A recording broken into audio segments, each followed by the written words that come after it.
What is up, guys? KharmaMedic here, and welcome back to another dose.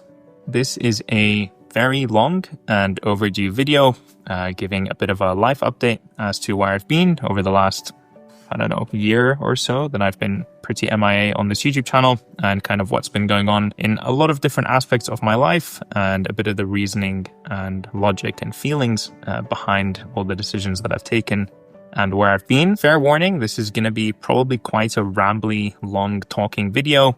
If that's not your thing, then, please feel free to skip this one and come back to the next. You're not going to learn any study tips or anything super useful that you can add to your life in this probably, but hopefully if you're interested, you'll find some of my thoughts and feelings relatable maybe, and applicable to your own life as well. I'm going to split up this video into quite a few different sections that should be listed all over here on screen.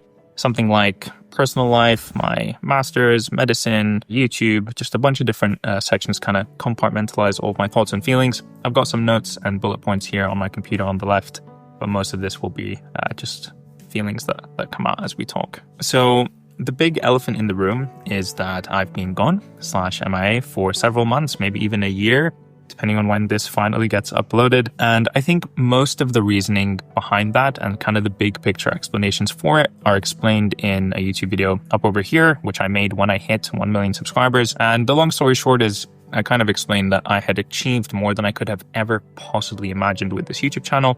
And I felt like I had had a really significant impact on a large number of people, and that that was what I set out to do with the YouTube channel, and I achieved and accomplished that goal. And I felt like, there was nowhere else to go. There was nothing more to do.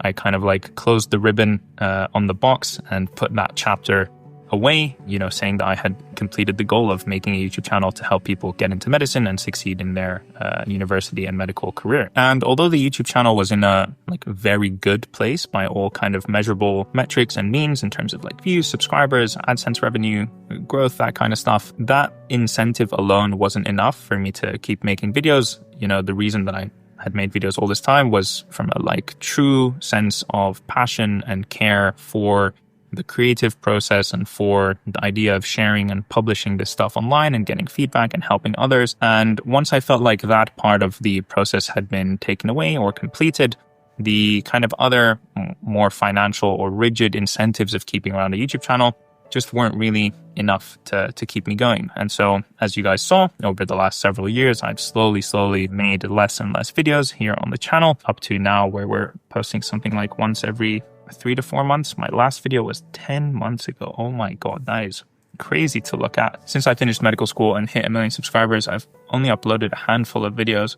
4, 8, 12, 16, 20, 22 videos in that time. It's been almost 3 years, or maybe even over 3 years, which is really kind of crazy, but that's where we've ended up, where we are now. But over the last kind of 3 years or so, a lot has changed in my life, and I feel like you guys are long overdue a bit of an update. So let's start with the first kind of big chapter of this video, and we'll start with medicine.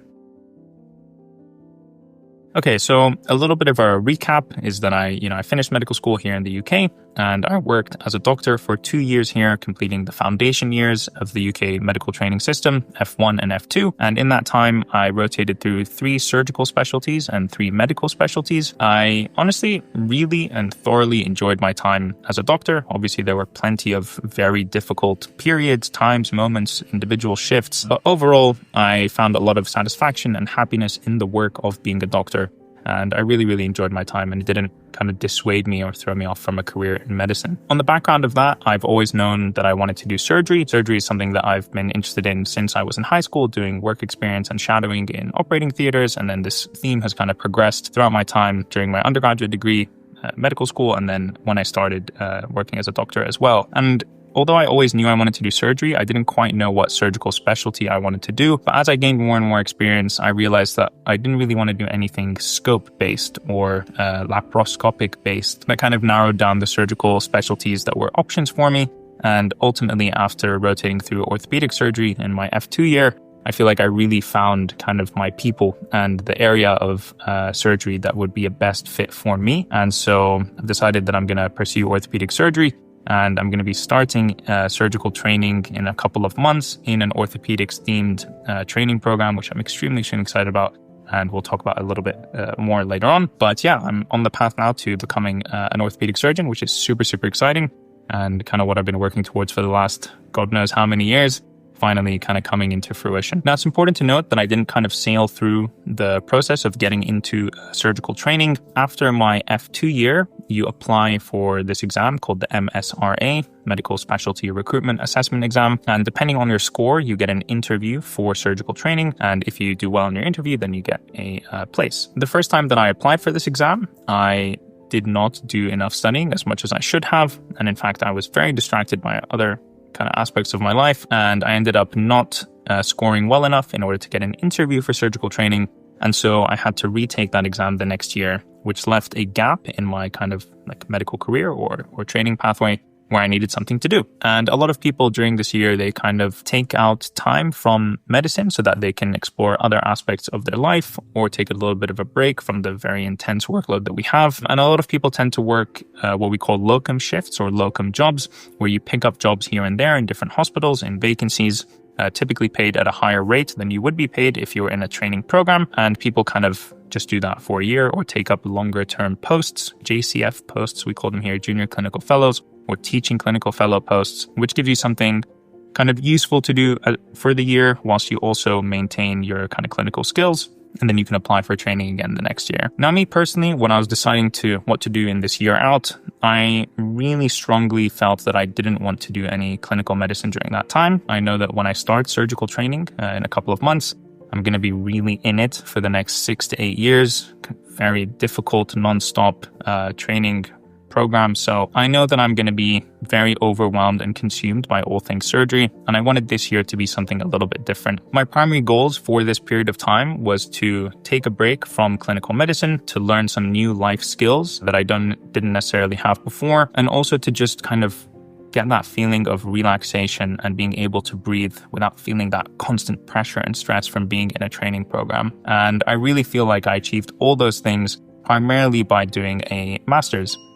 Oh, that was a nicely timed ding, but I did a master's at the University of Imperial College London in medical robotics and image-guided intervention with a focus on clinical robotics and AI. That we'll talk about in the master's section. But I very briefly want to talk about how I got accepted into surgical training. So like I said, the first time I applied for that exam, the MSRA, I didn't study enough and I did not do well enough to get an interview for surgical training. The next time around, I decided that I was going to do way more studying. I think I did 3 times as much studying as I did for the first one. So instead of doing half of a single question bank, I did 2 entire question banks. I did a lot more kind of solid theory revision and understanding all the different aspects of the exam. And thankfully, I ended up performing really well and securing myself an interview spot for core surgical training. I've actually filmed an entire vlog about preparing for this exam, which you'll see hopefully in a few weeks or months' time. So I'm not going to go into too much detail over it here. Long story short, I studied much harder and ended up performing much better, again, securing the interview for surgical training. Now, when it came to preparing for the interview for surgical training, I was actually in Japan on a 3-week trip, going to Japan and then Australia with my girlfriend. You know, it came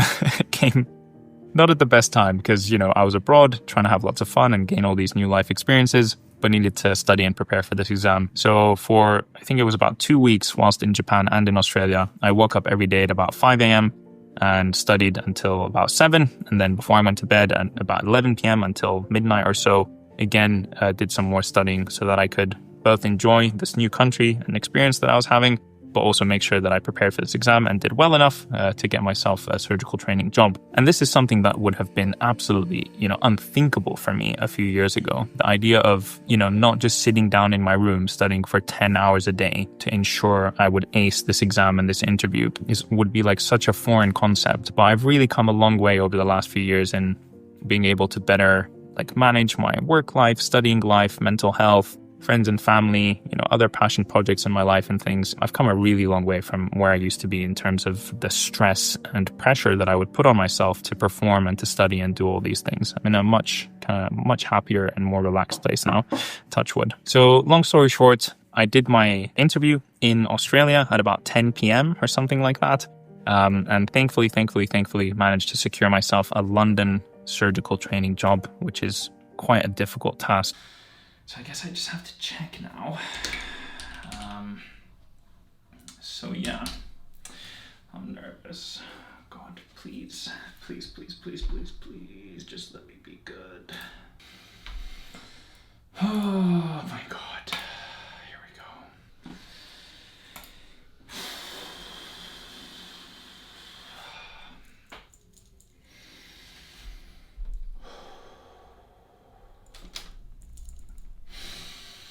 Let's go. Let's go.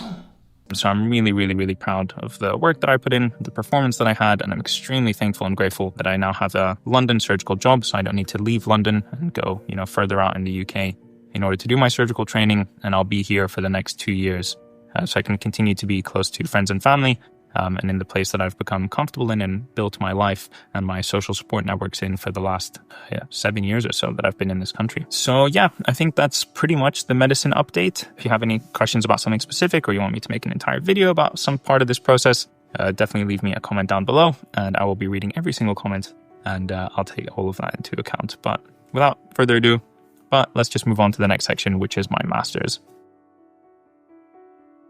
So like I said, I am currently doing and finishing up my thesis for a master's degree at Imperial College London in medical robotics and image-guided intervention with a substream of clinical robotics and AI. And, I've met loads of people at Imperial who have watched the YouTube channel and who recognize me walking around campus from so many years of doing, UCAT exam prep and medical school exam prep and all of that. So if any of you are watching this video, hello, very nice to meet you. But yeah, back to the master's. I did this master's primarily for 2 reasons, okay? One is that I wanted to learn more about surgical robotics. I want to be a surgeon and the future is moving towards robotic surgery. And I want to be in kind of the best possible position to learn about and train on robots for performing surgery.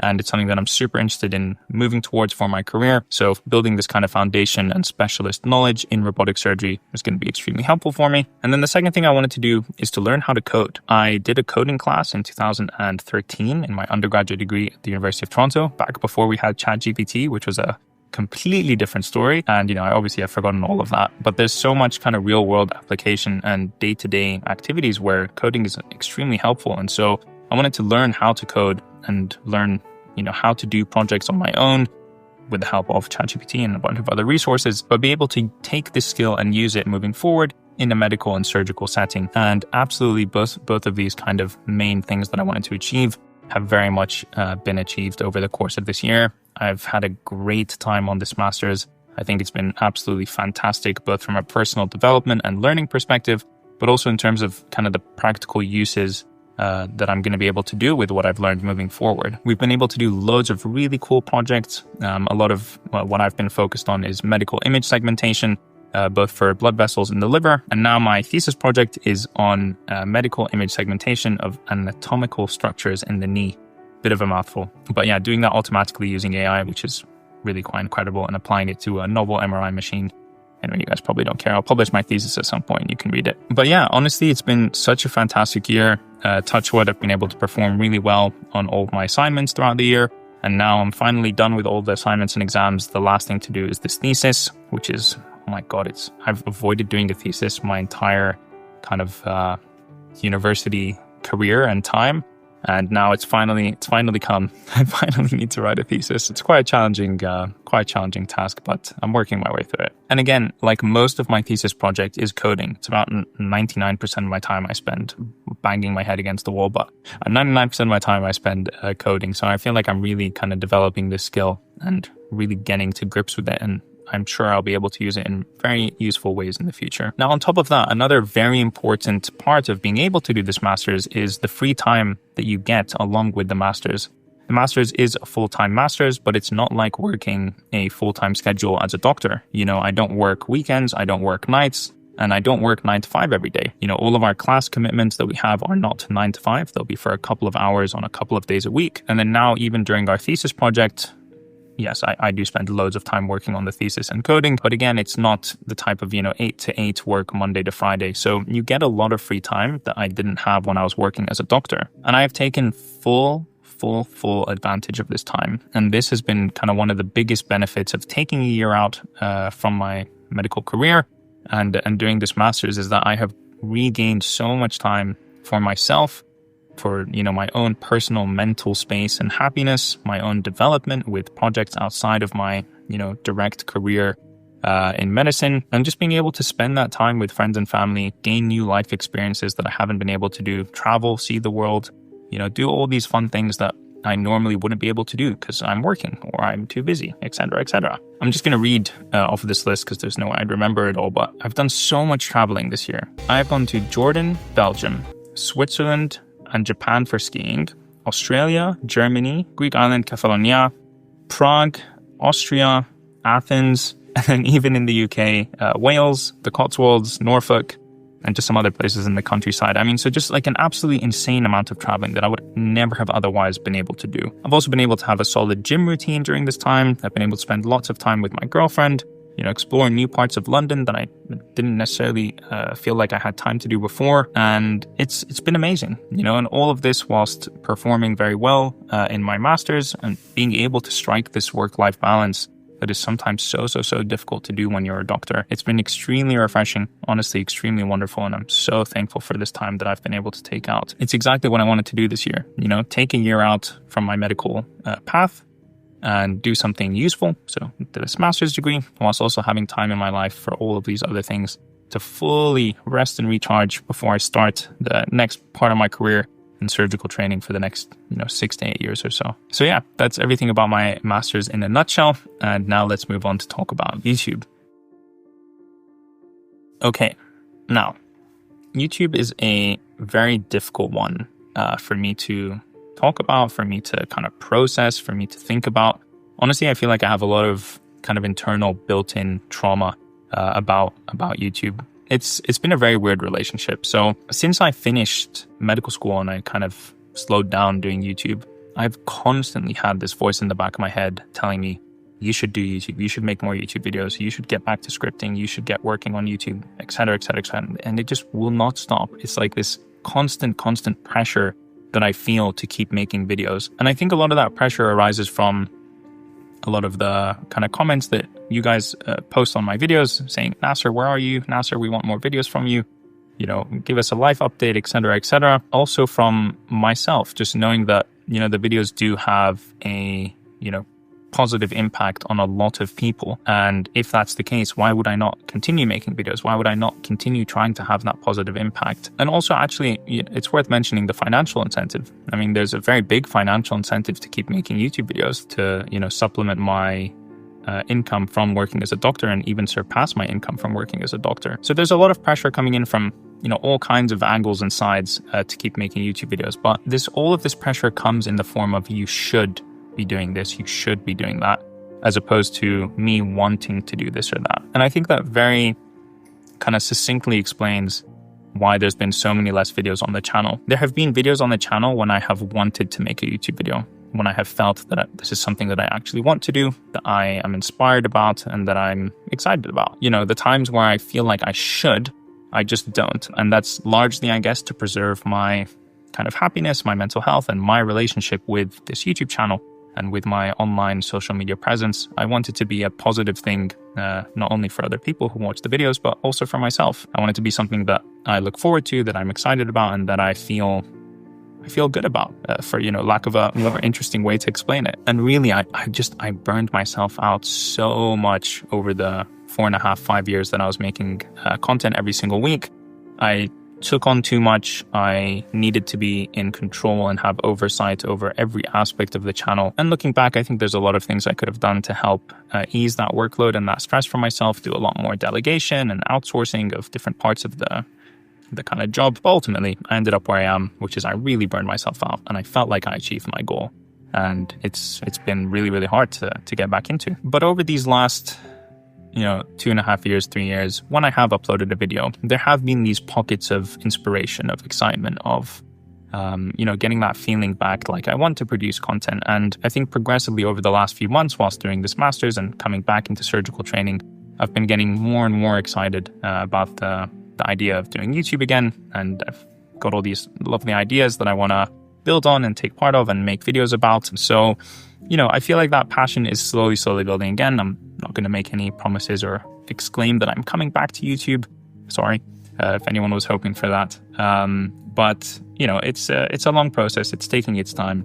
But I feel like we're moving in the right direction. I've still got all of my equipment. I've still got all my cameras, my lighting, my microphones, even though the microphones has not been working for this video. So sorry if the audio isn't up to scratch like it normally is. But it's just a matter of me sitting down to film. But I have some good ideas of how I can make this work. So stay tuned. Okay. And then the last section of this video is a little bit about my personal life, or a more personal update of what's been going on over the last few years. I think probably the biggest thing that a bunch of you are wondering is, where is Alexia? And you've probably guessed by now, but Alexia and I are no longer together. And it's actually been almost 2 years now, which is kind of crazy to say out loud and think about, but it's been a long time. And I have no animosity or bad feelings towards her. We had a long, healthy, and honestly really great relationship, and I wish nothing but the best for her. You know, please do keep watching her content. I'm sure you guys have seen her channel before. Please do continue supporting her. She's a fantastic person, and I wish her all the best. In terms of the house and this place where I'm currently sitting, if you've been watching this channel for a long time, you probably recognize this room. This is actually Noor's room. From the first house when I started making YouTube videos. My room was just over there, and you're probably wondering why it's so empty and barren, not like my usual backgrounds when I film videos, but it's because I'm moving. I'm actually moving out in a couple of days, and I'm not going to come back here. So this is probably the last you're gonna see of this room, and we're both really excited. I can't wait to kind of show you that house and make videos over there. Yeah, it's honestly really exciting. I'm so sick of packing and unpacking boxes, so I'm glad that I won't be doing it again for a long time. But yeah, new house, moving, and just say goodbye to this place, the original KharmaMedic house. Originally, you'll remember my sister and I moved out of this place about a year and a half, 2 years ago. I think because we just needed a bit of a bigger place to stay. We were both, 28 or 29 at the time, and we needed a place to, sit down and eat with our friends, to host people when they come over. And also we were just getting loads and loads of stuff. So we outgrew this space. Needed somewhere to move. We did move somewhere, and after about a year and a half, we both wanted to move in with our respective partners. And so for the first time in a very long time, I'm not living with my sister anymore. We've been living together for the last 7 years or so in London, which has honestly been wonderful and amazing, and I wouldn't change it for the world.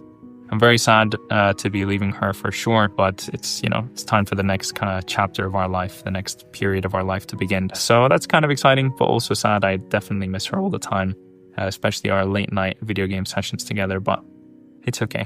On to new things. And yeah, I mean, honestly, other than that, life is pretty good. Touch wood, I'm really happy with how things are going. I'm super busy between my master's thesis, publishing, research, getting myself ready for starting surgical training in October, doing all the exams that I've been working on, my girlfriend, my gym, my friends, traveling, all of that.